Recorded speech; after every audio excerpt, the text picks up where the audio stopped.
그냥 자고 일어나면은 하루에 이자가 1억 3천만 원씩 뚝뚝 생긴다는 겁니다. 하지만 우리는 여기서 하나를 더 생각해야 됩니다. 노소영 관장은 이혼이 확정되면서 배우자가 아니기 때문에 최 회장이 사망하더라도 법정 상속권과 유름권이 없어지게 되는 거죠. 얻을 수 있는 이익이 2조 7,273억 원이 된다는 겁니다. 위자료 20억, 재산분할금 9,440억 원이 충분한 결과일까요?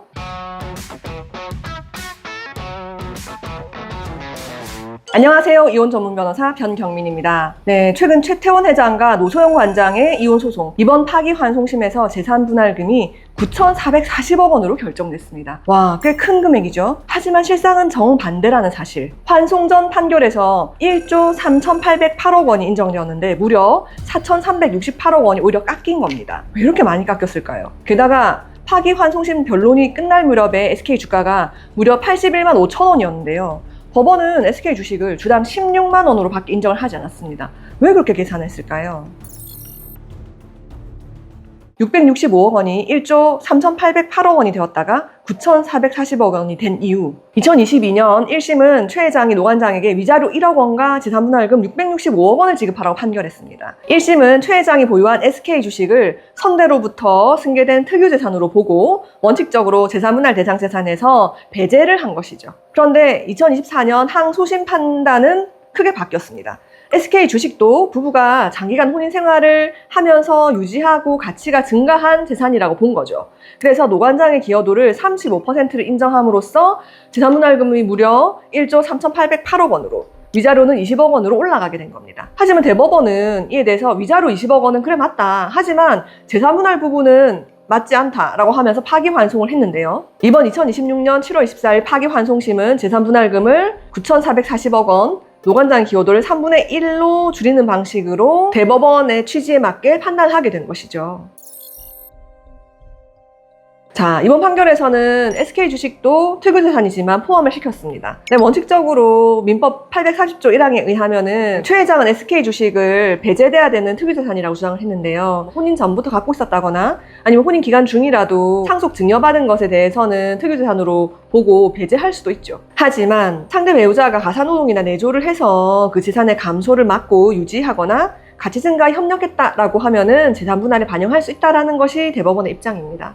실제로 파기환송심도 노 관장이 장기간 가사나 자녀 양육을 담당하고 SK그룹과 관련된 대외 활동을 수행했다라는 점을 이유로 해서 SK 주식도 분할 대상 재산에 포함된다라고 판단을 했습니다. 자, 그런데 노태우 전 대통령이 최종현 선대회장 측에 전달했다는 이른바 300억 원 비자금, 이 부분은 이번에 노 관장의 기여도를 판단하는 데서 고려되지 않았었습니다. 대법원의 핵심 논리는 이겁니다. 설령 300억 원이 실제로 전달된 것이 사실이라 하더라도 대통령의 재직 중에 수령한 뇌물에서 비롯된 비자금이라면 이건 불법적이고 반사회성이 현저하다는 거죠. 그렇기 때문에 이거를 재산분할해서 법적으로 보호되는 기여로 모아서 노 관장의 기여로 인정할 수 없다라는 이런 논리였습니다. 즉 민법 746조의 불법 원인 급여 법리를 적용한 거죠. 그래서 파기환송심은 대법원 판단에 따라서 노 관장의 기여도를 종전 35%에서 3분의 1인 약 33.3%로 하향 조정했습니다. 물론 법리적으로는 이해되는 측면이 있습니다. 불법 비자금을 제공했는데 그거를 재산 형성에 기여한 것으로 본다고 하면은 결과적으로 법원에서 불법 행위를 조장하는 것처럼 보일 수도 있으니까요. 하지만 우리는 또 이런 생각을 하게 됩니다. 그러면은 준 사람은 불법 자금 받아도 돼? 그럼 SK 최태원 회장은 그 불법 자금 300억 원을 자기가 누리는 게 타당해? 맞습니다. 이건 정의와 공평의 관점에서 납득하기 어려워요. 신식에도 반하죠. 때문에 국가기관의 적법한 조사가 필요한 거죠. 그래서 불법 자금의 전달이 사실인지, 현재까지 범죄 수익이 남아있는 것이 사실인지를 확인한 다음에 그 확인되는 부분에 대해서는 형사상 몰수나 추징, 조세상 조치 등 환수 가능한 절차를 동원해야 한다는 것입니다. 이것을 노 관장의 기여를 부인하는 데서 끝내는 것이 아니라 최태원 회장의 이익으로도 남지 않게 하는 조치가 필요하다는 거죠. 흥미로운 쟁점이 있습니다. 왜 법원에서는 오른 주가로 계산하지 않았을까?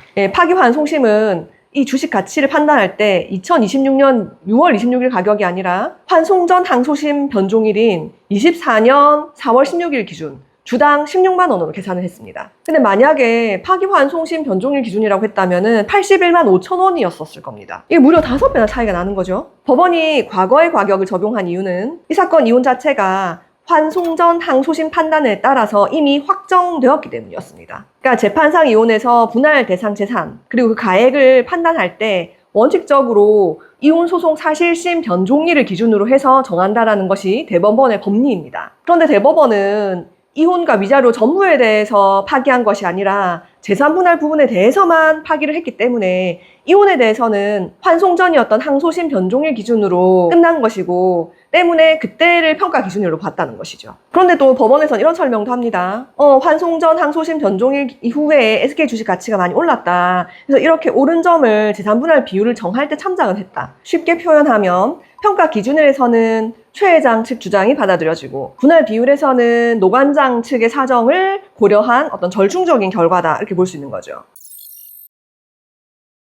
그럼 과연 81만 5천 원으로 계산을 했다면 어떻게 됐을까요? 파기 환송 전과 환송 후의 변종일 주가의 차이가 한 주당 65만 5천 원입니다. 여기에 최 회장이 보유한 주식 1297만 5,472주를 곱하게 되면은 전체 주식 평가액 증가분이 약 8조 4,989억 원이 됩니다. 여기다가 노관장의 기여도인 3분의 1을 적용하면 약 2조 8,330억 원이 되거든요. 그렇다면 파기 환송 후 항소심 기준으로 주식의 가치를 평가했다라고 한다면 약 3조 7,770억 원으로 판결이 날 수도 있었다라는 것이죠. 파기 환송심 판결에 따라서 노관장에게는 시세 상승분이 반영되지 않고 주식은 또 최 회장이 계속 보유하게 됐습니다. 왜냐하면은 주식 변동으로 인한 지배구조 변동이 없게끔 배려를 받은 거죠. 결국 노관장은 2024년 가격 기준으로 해서 현금만 받고 그 이후에 주가 상승에 따른 경제적 이익 뿐만 아니라 의결권 또한 최 회장이 다 귀속하게 된 거예요. 네, 혹자들 말합니다. 9,440억 원도 큰 돈이라고. 맞습니다. 하루 이자가 1억 3천만 원입니다. 그냥 자고 일어나면은 하루에 이자가 1억 3천만 원씩 뚝뚝 생긴다는 겁니다. 하지만 우리는 여기서 하나를 더 생각해야 됩니다. 노소영 관장이 만약에 이혼을 하지 않았다라고 하면은 얻었을 경제적 이익에 대해서 말이죠. 노소영 관장은 이혼이 확정되면서 법률상 배우자의 지위를 잃게 되었습니다. 배우자가 아니기 때문에 최 회장이 사망하더라도 법정 상속권과 유륜권이 없어지게 되는 거죠. 만약에 이혼하지 않았다라면 상속분은 어땠을까요? 지금 노소영 관장과 최태원 회장 사이에 3명의 자녀가 있고요. 최태원 회장과 김희영 씨 사이에 1명의 혼외자가 있습니다. 자, 4명의 자녀가 있고 1명의 배우자가 있을 경우에 배우자는 11분의 3의 상속분을 갖게 됩니다. 현재 최 회장의 언론에 알려진 재산이 약 8조에서 10조가량 된다고 합니다. 이게 사실이라고 가정할 경우에 그리고 이게 순상속 재산이라고 가정할 경우에 노소영 관장이 상속을 받게 된다고 한다면 얻을 수 있는 이익이 2조 7,273억 원이 된다는 겁니다. 물론 상속은 사망해야지 개시되는 것이고요. 사망 당시 재산이 얼마인지 유언이나 생전 증여가 있었는지 그러니까 알 수가 없기 때문에 이건 어디까지나 불확실한 장래 상속 기대에 불과한 건 맞습니다. 하지만 그럼에도 불구하고 30년 넘게 유지한 배우자의 지위와 함께 거액의 상속 가능성까지 다 상실했다. 이런 측면에서 본다고 한다면 노관장이 위자료 20억에 재산분할금 9,440억 원만 받고 나면 이게 충분한 보상이 되었다라고 볼 수 있을지 굉장히 큰 아쉬움이 남는 대목인 거죠.